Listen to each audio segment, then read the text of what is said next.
नमस्कार दोस्तों, मैं धर्मेश भारती, तापी जिला अध्यक्ष गुजरात बहुजन समाज पार्टी।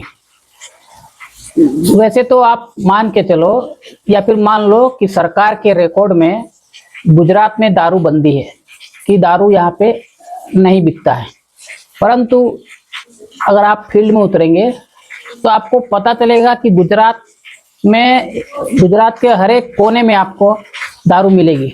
हर जगह दारू बनाते हैं, बेचते हैं, पीते हैं, सब चलता है। केवल रिकॉर्ड में है कि यहाँ पे नहीं बनती।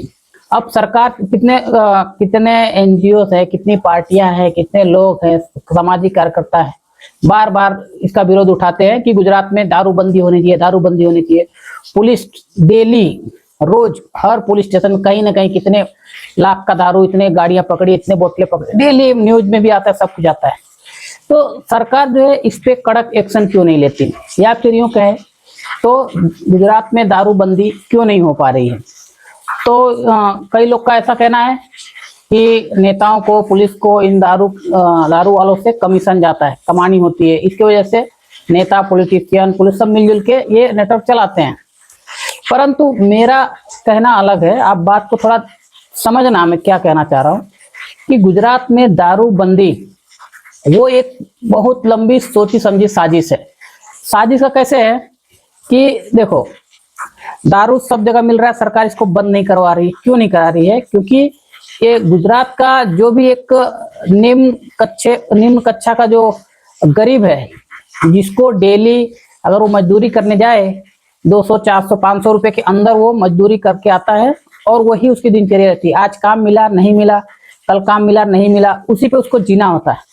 अगर वो किसी गांव का गरीब बंदा है, एक परिवार है, उसका मुखिया काम पे जा रहा है, अगर उसने पूरे दिन में 400 रुपए की कमानी की है मेहनत करके, तो अगर वो 400 रुपए घर पे लेके आता है तो 200 रुपया घर पे देता है कि उसके घर का दाल चावल सब्जी रोटी सब चले, और 200 रुपया जो उसके पास बच रहा है वो क्या करेगा। तो अगर सरकार दारू बंदी कर देगी तो वो अगर दारू पीने नहीं जाएगा, फिर उसके बाकी के 200 रुपये भी बचेंगे, और जब बाकी के 200 रुपये भी बचेगा तो वो पैसा जो है वो बचत में जाएगा उसके। और दूसरा, जब वो पैसा उसके बचत में जाएगा तो वो अगले दिन के बारे में सोच सकता है कि चलो कल मैं काम पे नहीं जाऊंगा, मैं दूसरे किसी काम में दूसरे किसी काम में करूंगा, सामाजिक काम कर सकता हूँ, अपने बच्चे की पढ़ाई के लिए सोच सकता हूँ, या अन्य किसी काम में वो सोचने लगेगा। अगर वो उसका 200 रुपये घर खर्चा हो रहा है, 200 रुपये जो वो डेली दारू में खर्च कर देता था, अगर वो बचने लगा तो सरकार चाहती है कि कोई भी गरीब तबके का व्यक्ति जो है, अगर वो डेली कमा रहा है ना, उसके घर पे पैसा बचना नहीं चाहिए।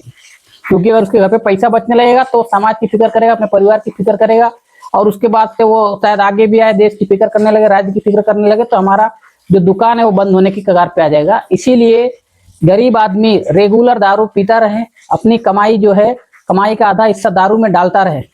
इसलिए ये योजनाबद्ध तरीके से गरीब आदमी हमेशा किसी पूंजीपति का या किसी बिजनेसमैन का गुलाम हमेशा बना रहे। इसीलिए दारू की व्यवस्था की गई है कि वो कमाए, जिसकी कमाई का आधा पैसा घर खर्चे में जाए, आधा पैसा दारू में जाए। उसके घर पे जब कुछ भी बचा नहीं होगा तो अगले दिन हर कीमत पे वो गुलामी करने आएगा ही आएगा। ये सोची समझी साजिश है। अब बताओ कि ये कैसे? तो इसलिए कि देखो, किसी भी अगर गांव में मान के चलो दारू बिक रहा है, तो बहुत से इंग्लिश दारू महंगी है, महंगी दारू है। अगर वो आदमी कम कमा रहा है, 200 रुपये डेली कमा रहा है, 100 रुपया खर्चा करेगा, 100 रुपया, बोले अब 100 रुपये में तो उसको इंग्लिश दारू मिलेगी नहीं, तब क्या करे? तो उसके लिए जो सरकार है, उन्होंने एक योजना लाई है, पोटली योजना। वो आपको 20 रुपये, 40 रुपये, 50 रुपये में मिल जाएगा। तो आप अगर महंगी दारू नहीं पी पा रहे हो तो पोटली पियो, 20 रुपये वाला 25 रुपया 50 पियो, लेकिन पीते रहो। क्योंकि जब तक तुम पियोगे तब तक हमारी पॉलिटिक्स चलेगी।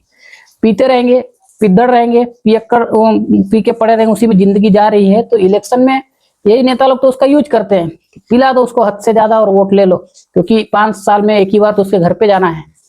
तो ये पूरी सोची समझी साजिश है कि जब तक देश के गरीब तबक्के का जो मेन बुजुर्ग है, मेन व्यक्ति है, मुख्य व्यक्ति है, जब तक वो दारू नहीं पीता रहेगा तब तक वो उसके घर की स्थिति सुधर अगर वो दारू नहीं पी रहा तो उसके घर की स्थिति सुधरने लगेगी।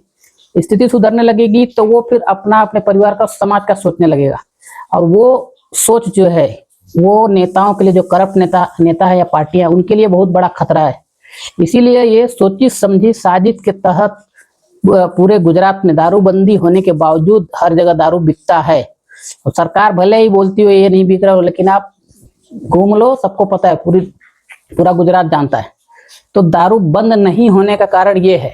बाकी आप सोचो सरकार अभी एक ऑर्डर कर दे, सबको, पूरा पुलिस प्रशासन सब टाइट कर, सब दारू बंद हो जाएगा, कहीं नहीं मिलेगा। लेकिन ऐसा सरकार नहीं चाहती है। आप क्या सोचते हो इसके बारे में, जरूर बताइए।